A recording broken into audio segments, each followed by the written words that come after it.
Imaginez un monde où les décisions politiques sont prises par une intelligence artificielle.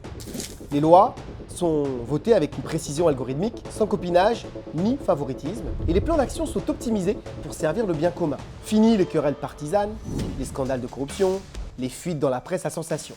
Un monde où l'erreur humaine, l'égoïsme et la subjectivité laissent place à un raisonnement purement logique, basé sur d'innombrables données. Cela semble fascinant, n'est-ce pas? Mais à quel prix? Une IA peut-elle vraiment remplacer un politicien?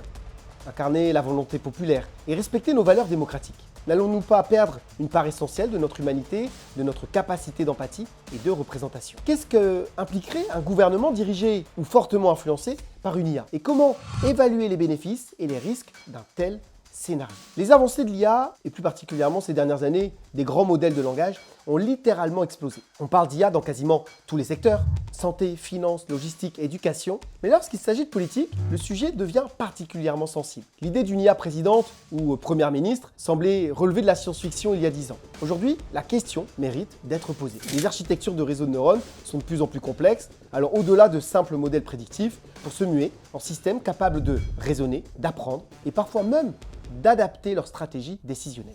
Quels seraient les avantages potentiels d'un gouvernement entièrement ou partiellement piloté par une IA? Quels en sont les dangers et les dérives possibles, les enjeux démocratiques et éthiques qui en découlent? Ou comment peut-être penser un compromis?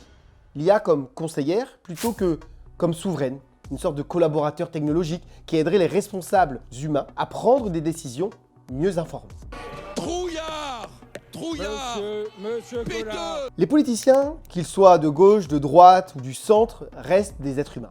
Ils sont sujets à des émotions, des biais cognitifs, des idéologies et des conflits d'intérêts.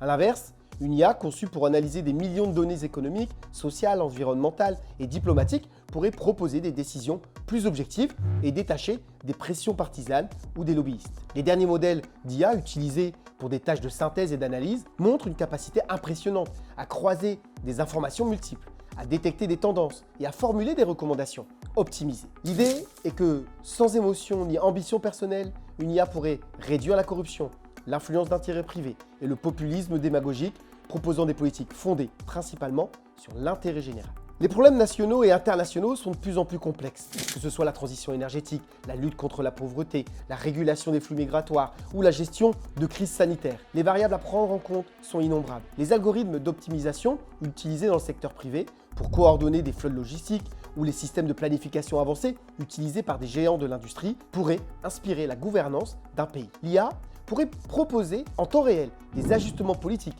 budgétaires et réglementaires afin d'optimiser l'allocation des ressources, réduire le gaspillage et réagir plus rapidement aux imprévus. Sur le papier, programmer des algorithmes pour qu'ils soient équitables et inclusifs semble une tâche réalisable.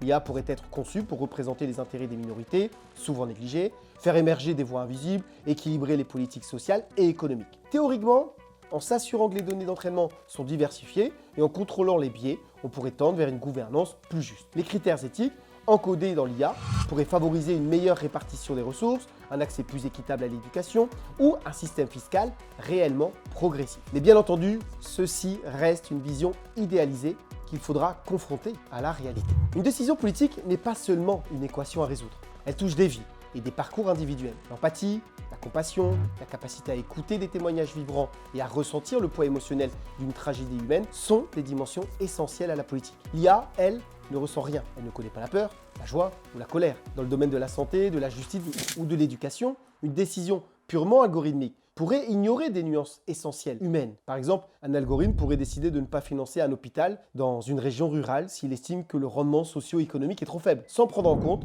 la souffrance et l'abandon que cela représenterait pour la population locale.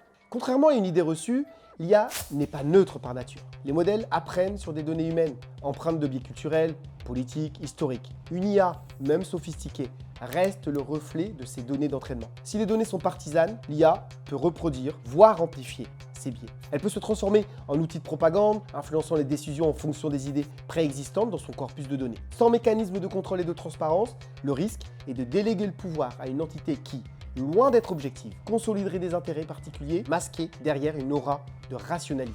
La démocratie repose sur un principe simple. Le pouvoir émane du peuple. Les élus sont responsables devant leurs électeurs et les citoyens peuvent les sanctionner ou les récompenser lors des élections. Une IA, quant à elle, n'a ni légitimité électorale, ni mandat démocratique. Elle ne peut être questionnée sur son programme, ne peut pas être remplacée si elle déçoit. Dès lors, comment garantir que les décisions d'une IA représentent véritablement la volonté générale? Sans une instance humaine capable de dire non à l'algorithme, nous courons le risque d'aliéner le peuple, de briser le lien de confiance qui fonde la souveraineté populaire. Qui dit IA au pouvoir dit aussi potentiels abus. Si l'IA gère l'appareil d'État, elle a accès à d'innombrables informations sur les citoyens. Elle pourrait alors devenir un instrument de surveillance massive, croisant données bancaires, médicales, géolocalisation, historique de navigation, etc. Une IA centralisée possède des dangers en étant capable de porter atteinte aux libertés individuelles. Imaginez un régime autoritaire équipé d'un système ultra performant d'IA, capable de repérer toute dissidence, d'anticiper les mouvements de révolte et de réprimer sans délai. Ce cauchemar orwellien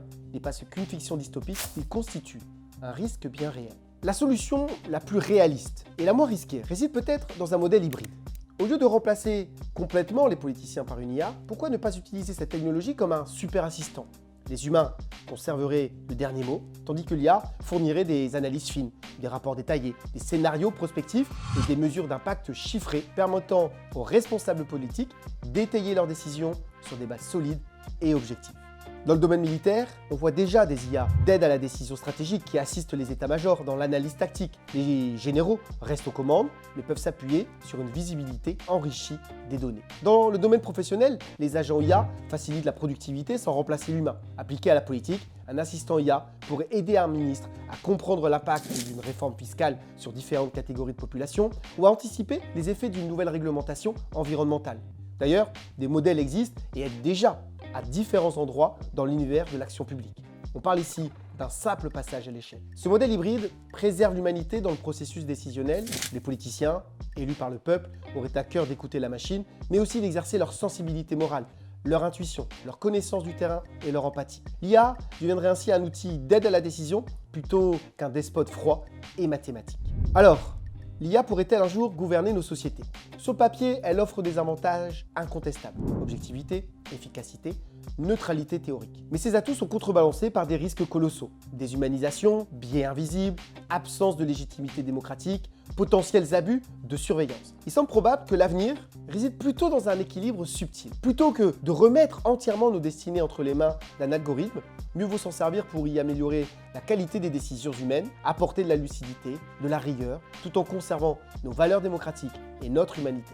Et vous, qu'en pensez-vous? Seriez-vous prêt à confier une partie du pouvoir à une IA si cela signifiait plus d'efficacité et moins de corruption? Ou estimez-vous que la politique, par essence, doit rester profondément humaine avec ses imperfections et sa complexité? Dites-le nous en commentaire. N'oubliez pas de vous abonner à la chaîne pour ne rien manquer de nos prochaines vidéos sur l'impact de la technologie et de l'IA sur nos sociétés. Je suis Cyril de Polaria, la société experte pour définir et mettre en œuvre votre stratégie IA pour créer, innover et gagner en performance. Si vous souhaitez apprendre à utiliser l'IA plutôt que de la subir, nous avons conçu pour vous un guide exclusif pour exploiter toute la puissance de l'IA au service de vos objectifs. Cliquez sur le lien en description et reprenez dès aujourd'hui le contrôle de la technologie.